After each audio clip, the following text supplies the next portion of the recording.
உழவக்கூடாது அப்படின்னு சொல்லி என்ன செய்கிறாங்க, நபி ஸல்லல்லாஹு அலைஹி வஸல்லம் சொல்கிறாங்க. அது ஒரு ஒழுங்குமுறை. உணவு முறையில் அதில் என்ன செய்யக்கூடாது, சிறுநீரை அடக்கி கொண்டு என்ன செய்யக்கூடாது, தொழக்கூடாது. கூடுதலான செய்தி, அந்த சாப்பாடை எப்படி நீங்கள் பசியை அடக்கி கொண்டு தொழக்கூடாதோ அதே மாதிரி சிறுநீரும் மலமும் வரும்போது நீங்கள் என்ன செய்யக்கூடாது, அடக்கி கொண்டு தொழக்கூடாதுன்னு நபி ஸல்லல்லாஹு அலைஹி வஸல்லம் சொல்கிறாங்க. அதற்கு பிறகு குறை கூறுதல், உணவை வந்து என்ன செய்யக்கூடாது, குறை கூறக்கூடாது. நேரமும் எப்போ உணவு வச்சாலும், நல்ல உணவு வச்சாலும் குறை கூறுவான், நல்லா இல்லாட்டாலும் குறை கூறுவான்.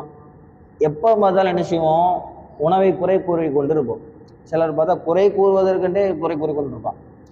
எந்நேரமும் குறை கூறலாம், எப்போ கூறலாம், அது ஒரு தவறை சுட்டி காட்டும் போது இது சரி பண்ணுறதுக்காக சொல்கிறது வேற.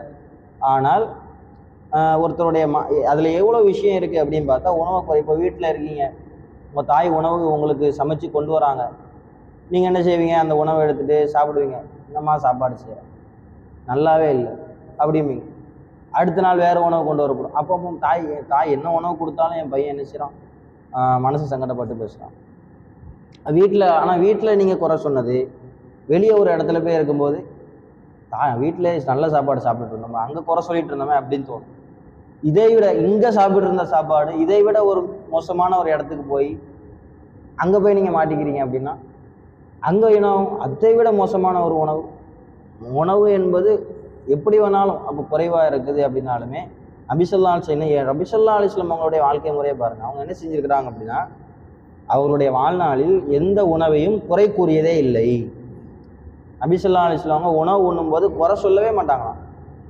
ஹதீஸ் எப்படி வருது, நூல் புகாரி, நபி ஸல்லல்லாஹு அலைஹி வஸல்லம் அவர்கள் எந்த உணவையும் எந்த உணவையும் அவங்க என்ன செஞ்சதில்லை, குறை கூறியதே இல்லை. விரும்பினால் சாப்பிடுவார்கள், என்ன செய்வார்கள், பிடிச்சா சாப்பிடுவாங்க, விரும்பினால் விட்டு விடுவார்கள். அதுக்கான இது குறைன்னு சொல்லி குறை அதிகமாக சொல்லி கொண்டிருக்க மாட்டாங்க என்ற செய்தியும் பார்க்க முடிகிறது. அதற்கு பிறகு உணவு பங்கிட்டு கொடுக்குறோம். யார் பங்கிட்டு கொடுக்குறா உணவை அப்படின்னா, உணவை நீங்கள் இருந்தாங்க சாப்பிடுங்க எல்லாம் பங்கிட்டு கொடுக்குறாங்க. பங்கிட்டு கொடுப்பவர் என்ன செய்யணும்னா, இறுதியில் சாப்பிடணும்னு சொல்கிறாங்க. இது ஒரு ஒழுங்குமுறை. நபி ஸல்லல்லாஹு அலைஹி வஸல்லம் சொல்கிறாங்க, ஒரு கூட்டத்தாருக்கு குடிபானத்தை பங்கிட்டு கொடுக்கக்கூடியவர் இதை பங்கிட்டு கொடுக்கும்போது எல்லாத்துக்கும் பங்கிட்டு கொடுத்துட்டு தான் அவர் என்ன செய்யணுமா, இறுதியில் சாப்பிடணும் அப்படின்ற செய்தியும் சொல்கிறாங்க. இதுவும் அதில் உள்ள ஒரு ஒழுங்குமுறை. பாடம் 9 முடிஞ்சு விட்டது. சாப்பிடுவதனுடைய ஒழுங்கல் இந்த 3 ஹதீஸ். அதற்கு பிறகு இன்ஷா அல்லாஹ் நாளைய தினம் உணவு மற்றும் பானங்கள்